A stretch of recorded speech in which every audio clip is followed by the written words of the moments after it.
going to be seeing a lot of us, and of course we have a broadcast all over the world. Countdown and the pre-match content as well as the post-match analysis will be done right here from Berlin. We'll be casting from LA, Berlin, and Seoul, and then cool down will be happening in LA with Dash. Now, when it comes to the group stages, one thing I know for sure what we can expect is there are great games, there are upsets, and there's heartbreak. And I am ready for all of it. I mean, it started already in the play-in, so let's recap a little bit what happened there, because if you didn't catch them, here's a small TLDR. So as we look at the updated bracket, first off, Team Liquid and PSG Talon secured a spot in the groups by getting first place, while then the Unicorns of Love and LGD followed with their wins in the knockout stage in the best of fives. Yeah, there was so many surprises in play-ins. The fact that a team with 3 substitutes comes in first in their group, and then LGD dropping all the best of ones, and then just 3-0, 3-0 back-to-back in the best of fives. I think they definitely stepped up and they kind of learned throughout the tournament, but the biggest surprise for me was definitely PSG. PSG, I mean, one of the other big surprises for me was the teams that's blacked out over there. Oh, yeah. Are we talking about them, Kadro, Mad Lions? We're ripping that band-aid back open, are we? Just get it over with. Get it over with. Mad Lions definitely did not live up to expectations. No. I think many of us believed that they would quite easily get out of the groups, especially based on what we saw from them in summer. But unfortunately, they couldn't live up to the competition, and the competition was right this year in the play-ins, and they ended up dropping to Supermassive. Yeah, I feel like throughout the meta in the play-ins, they couldn't really find comfort, especially on their jungler. I think that they really lacked a lot of champions for Shadow to just say, oh yeah, pick me that champ, I can carry or I can have lots of impact. I just think that as a team, they weren't so... There wasn't much synergy. They tried to innovate a little bit. They tried to bring back the Wukong Senna, but it just wasn't enough. It didn't work out for the Mad Lions. Now, we touched on it already, but PSG qualified with subs. That was an interesting situation, Verius, and of course they'll be starting here with their normal roster. Yeah, I think that many people look at this roster and they say, well, they're probably going to get worse without the combination of Uniboy and Kongyue, but I think that you have to remember that with River and Tank coming back into the roster, they're going to have the synergy and teamwork to help them win, but end up coming, making it to Worlds in the first place. What are you trying to say here? They're in a group with Rogue. Are you saying they're not going to win a game? What's this? I think the expectations for this team are low right now, and that they're going to struggle in the group stages. But I think the expectation should still be that they are a strong contender, and the upsets are still very possible. I think the important thing to note is that when you have a new mid-jungle coming in Uniboy and Kongyue, if you're River and Tank, you can kind of watch the games. You can see how they play, how they blue mid to bot, how they do the mid setup. So it kind of gives you a bigger perspective on the whole game state. You can watch your side laners more in the scrim reviews. Even though they haven't been scrimming as much, because obviously they were taking part in most of the scrims, they can still watch them, see how they play, try to pull out some new things that perhaps they could have been taught, and then they could probably perform better. Yeah, one should assume that their synergy is better with, you know, the players they've been playing with the entire year, but we will see. Up next, we need to talk about Team Liquid absolutely dominating, and what was most interesting to me is that they showed different things that we were used to seeing from them in their domestic league in the LCS, and they evolved as the play-ins continued. Yeah, I feel like Team Liquid were kind of the driving force in the meta throughout the play-ins. They were just blind picking Twitch Rakan. I think their drafts in general were just so strong. I think Jad's huge props to him. I mean, you could see in their Mad Lions game, Ban Graves first pick Lee Sin, and just their drafts across the board were just so solid. They had such good team comps. They knew exactly what their win condition was, and they had so many different ways of winning the game. So you had like Broxa carrying on Graves, you had Tactical popping off on Twitch, and Jensen always being the consistent factor and impact as well. His world's buffs come through, so I mean, TL in the best of ones was just really impressive for me. Yeah, TL Jat and the coaching staff flexing their muscles. That's just so funny to me. For so many years, he's been called TSM Jat, he's been called everything Jat. Now he is actually TL Jat at Worlds, man. Best of luck to him, of course, at Worlds in a different capacity than we normally see. For sure, we'll be looking out for what Team Liquid can bring to the group stage. Looking very promising so far. And the last thing we got to talk about coming out of those play-ins, after 5 years of falling short of groups, the Unicorns of Love and Sheepy finally made it. It is an organization we know so well here in Europe, and now the second time a team out of the LCL qualifies to the main stage. Yeah, and I think the way in which they did it was impressive, because the Supermassive Mad Lions best of 5 was incredibly close, went to all 5 games, then Supermassive go up against UOL. I'm expecting another 5 games. Easy, 3-0, absolute smash. And the way in which they've been innovating, the way in which their solo laners play, Gadget in the bot lane, bringing out the Twitch and having solo carry performances, like, this team is clearly prepared. They're clearly one of the strongest play-ins teams we've had in a while, and I'm excited to see them on the group stage. Yeah, I think Betty said it perfectly. The innovation. They are very excited about ULL, but what they don't understand is that there is no hype around TL and TSM. They're not feeling as much pressure as they're normally used to going into Worlds because of not being in Worlds for TSM the last couple of times. This is going to be their year to actually have no pressure on them for the first time early on in the tournament. And as they get comfortable, they'll have the pressure put on them, and I don't think it'll mean as much. We'll see how that works out, though.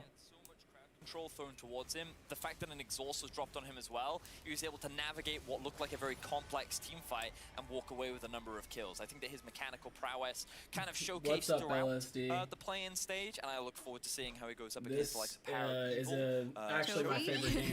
I've played it for like 8 or so years.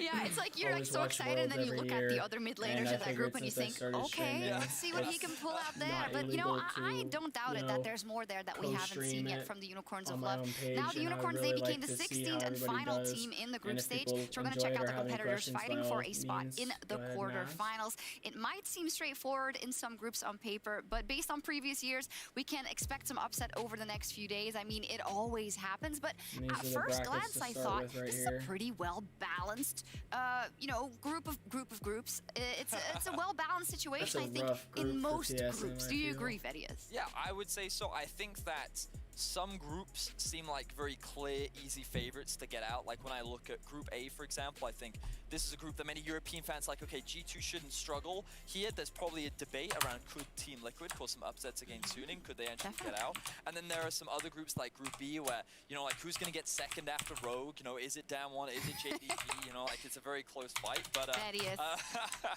you have to tell very clearly that's a joke because this is a Worlds broadcast. That was a joke, guys. That was a joke.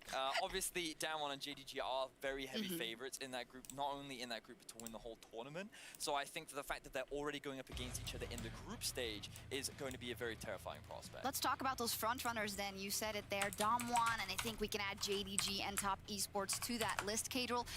You know, 3 formidable teams and 3 could also be very different teams when they join on the Rift. Yeah, different play styles, different teams, but I think the thing that separates these 3 teams especially is their performance in their own region, right? You have Damwon, who was stomping the LCK, JDG and Top, who kind of look separated from the most of the LPL teams. Sunning looked like a little bit of a tier below them, and obviously the games went to 5 games, so I just think that those 3 teams for me are the teams that you look at and you think, okay, they might win the whole thing. They have such good laners, such good reads on the meta, and they're just so flexible. Yeah, I think when you look at kind of JDG and Top, you could say, well, JDG plays a bit different than Top Esports, but you're right, when it comes to these 3 teams, they seem a tier above anyone else just because their individual talent is so incredibly stacked in every role. Yeah, it certainly is. When you look at most top 20 lists, pretty much all of the players on these 3 rosters exist somewhere in that top 20. And like, it's really fascinating because, especially when you compare JDG and Top, you look at like, okay, so JDG have the best top laner in the world. Many would argue they also have the best jungler. But then you go across and look at Top and you're like, well, they've got the best mid laner and AD carry. Yeah. And like, they're both teams are going blow for blow in every best of 5 that they find themselves in. And you're like, wow. Both these teams are just so stacked with talent, and the way they approach the game is so different. So they're extremely exciting to watch, and we're going to get to see them both on the first day. So it's going to be good. Absolutely, I have to say I'm especially curious for Damwon. We of course know the story from last year, but that's ancient history. They've now won the LCK. They've shaken off all those jitters, and they've said that many times, that this is not an excuse anymore. And they look like a completely different beast even to last year when they were already so strong. So, I mean, a lot of competition to go around, but who are we looking at for possible dark horses? Who could get in that race and give them a run for their money? I would definitely say it's G2 for me. I think in general, if you look at Europe in general, they've been to the finals back to back. They did get 3-0 in both of those finals, but G2, I think there's a lot of question marks around G2. You know, they don't look as dominant as they did last year. It's not like they stomped the whole summer split, they stomped the finals, and they came into Worlds looking like the best European team. But the thing is, there's so much star talent on that lineup that I think that you kind of have to argue that really they could like make the fact that again. Caps and Perks I just think switch that back there was a to bit of their other sloppiness in summer. roles. There was I a feel regular like split where Caps they did is a have much lots of better losses. mid laner They than lost to an Fnatic in a ADC, best and of I feel 5, like and then the Perks is only good real enough dominant to thing that you saw adjust was the into 3-0 in the ADC finals. role. Okay, Drew, I'm as hearing a he lot of has already caveats though, shown and if we're going to to a make much those higher excuses for level. G2, surely there must be other dark horses that we can argue the same Well, for. so the thing is with G2 though, is like, yes, Kadra gave you a long list of negatives, and Yeah. that's largely why it's difficult to put G2 in the top 3 conversation.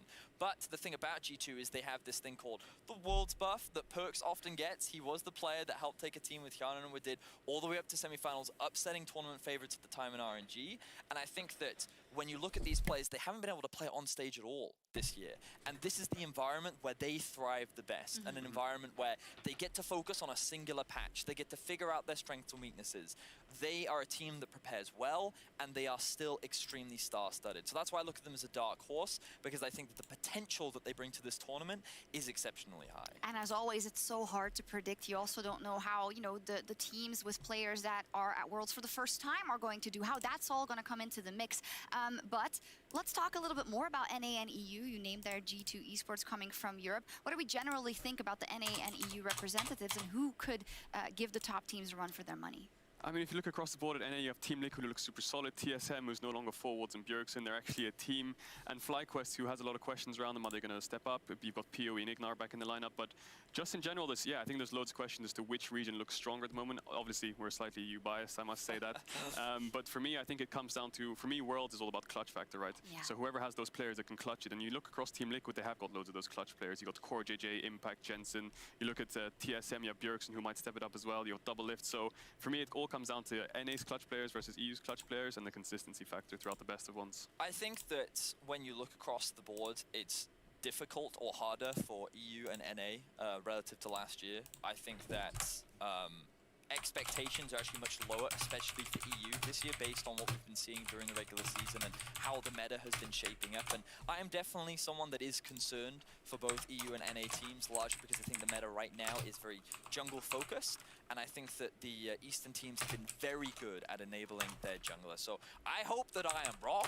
I hope that we see FlyQuest upset today. I hope that Fnatic can top their group, and I hope that my ambitious predictions are true and that Rogue can upset the favorites. But I think that that's a lot of hope. that's a lot of hope right now on the analysts. Doesn't seem like the way you want to start Worlds, to be honest. Exactly that. So we'll have to see how the tournament development develops, but yay G2. Yay G2. Now clip that and put that on Reddit and tweet that at him. No. Of course, we can have a bit of hope, but it's going to be incredibly difficult, I think, from the teams across from NA and EU. But we've seen some good things, and you also never know how the meta is going to evolve. And we've seen some different takes on the world's meta so far. And who better than Kadril to break it down for us? That's exactly what we're going to do. We did a meta breakdown at the start of Plains. We did a meta breakdown halfway through Plains. So now, after Plains, after loads of Worlds games, we got a good meta. Looks like we've got a solid one looking across the board, as we see the Worlds logo going in there. But if we start off with the best picks we've got, I think the key thing that I've seen for me is the Ornn. I think that Ornn has one of the highest win rates in the Plains, 91% win rate. It was the most contested pick almost in the whole of the Plains. And you can look at the trifecta of the win rates. You have Ornn, Graves, Orianna, but I think Ornn is the one that stands out for me the most. This champion, it's a full tank. It can play weak side, it can play strong side, solid engage. Some may argue it's an assassin as well. So the only real other tank you can see is Sion, if you want to look for those lane swaps, perhaps with something like a Jinx or something like that to get the towers going. But that's, other than Ornn, I think that's the only tank we'll really see. So moving down into the jungle, I think we had loads of questions. Are we going to see early game junglers? Are we going to see Volibear? Trundle got nerfed. There was so many questions. Set looked quite strong, but I think that the farming junglers definitely look the strongest. You know, you've got the Nidalee, the Lilia, the Graves. I think these three champions were so high prio as well. Teams were just first rotating it, and there's so many junglers in this tournament where you look at them, like Kanavi, Canyon on the Nidalee, stuff like this. I think there's going to be so many deadly jungle picks, especially on these carry jungle metas for these players. And then if we move from the top side into the mid, it's also a big question because you've got loads of flexibility for mids throughout the whole of Plains. You had mages, you had assassins, you had supportive champions in mid as well, like the Lulu. I think the big thing about mid for me is flexibility. If you have a jungler that can play these AP junglers, then you can play Set, you can play Lucian mid. We've even seen Tristana mid, so AD carries, supports, mages, and then it all comes down to how your team wants to draft. Because if you want to go for these mages mid, you can still go for the Lucian, the Tristana, and then go for mages bot instead, which we saw from UOL. So the only off-meta AD carries that we've really seen from the Plains teams was UOL. We saw lots of Ziggs, we saw lots of Swain in the bot lane as well, even maybe see some Heimerdinger. So other than those mages in bot, I'm expecting to see the classics, you know, the Jhin, the Ezreal, the Ashe, the Senna. That's the biggest AD carry champion pool that I can see coming into Plains, into the group stage, sorry. So, I mean, we've seen the Twitch as well. The Twitch Rakan was something that NA brought into the Plains. It looks so strong, such good engage. And I feel like these champions don't really get punished in lane. You know, if you do blind pick the Ezreal, you go for a Twitch, you won't really fall that far behind in the lane. And I just think that all these AD carries are just really well facilitated by these melee supports. The Engagers, the Leona, the Nautilus, and the Thresh. So Curious to see how the group stage goes. I think the meta in planes definitely looks pretty strong, but we'll see how it goes. Yeah, thank you so much for that. I think a lot of what I take away from that is just the enormous champion diversity we've seen across the board, and also the fact that many of the plane teams seem to just have a very good read on the meta. Sometimes we've seen them come in and have just a completely different plan, but now they have a good read on the meta and they are willing to play a lot of things, which I think we'll see also a lot in the rest of the group stage. I think what was really interesting, and a debate that Kadriel and I actually had a lot during the playoffs, was that some of these champions that are blind picked don't seem to be punished as hard. So they're talking a lot about the oh crap. There we go. Okay. So I'm gonna mute it for a second. So they are talking a lot about champions and stuff. I just want to put my take on it. They're hoping that Fnatic comes out. They're slightly biased. They're EU. Of course, they're going to be a little biased. Myself, I, of course, want NA to get out, but I like to be realist. I feel like TSM and TL have a very solid team this year, but I do understand that the other teams on there right now are massively stacked. Like, it's ridiculous. Some of these players on here, when you look them up, they're just... They're out of leagues. And don't get me wrong, there's some solid players on there. Bjergsen, Doublelift, both extremely good in their own right. Even get recognition from players from around the world that are considered top tier in their class and have for several splits. So it's nice to get recognition like that, but you can also tell... Possibly already a preview. So here are the games right now that is about to be going on today. Arguably the two strongest teams in the world, barring top esports. The one that people are really anticipating most are going to be Damwon versus JD Gaming, and then Gen G versus LGD. Of course, it's that final game at the end of the day, the EU versus NA, TSM versus Fnatic. Bragging rights. I believe I read somewhere that this is the first time they will have ever met at a World Championship, which is really exciting, because like considering how long-standing both organizations are, the fact that they are yet to meet, I think is really hype, and today they'll get to do it, and I cannot wait. Yeah, we'll see. Indeed, put it in your calendar. It's just the last game of the day, though, so I'm sure you'll be warmed up for that. Doublelift versus Reckless, Bjergsen versus Nemesis, Whippo versus pretty Broken hype. Blade. That's I mean, I gonna can be name fun. them all. I know that Selfmade's gonna have fun playing wait. against Pika, because a lot of people don't expect him to be as good as he is, being as young as he is. Yeah, but I he mean, is on point. The heartbreak in that group draw, and we saw it couldn't happen. That was our first disappointment It's overall. So let's see how many more we have. But we're going to keep it on the positive, Whippo because is in our first game, unpredictable, but we were Broken saying Blade's hello to pretty steady FlyQuest and from the consistent, LCS. So and let's give them a welcome on Biofrost the is Rift very with good Oppo. at his job of supporting and calling out what he needs to. Let's see what this is going on.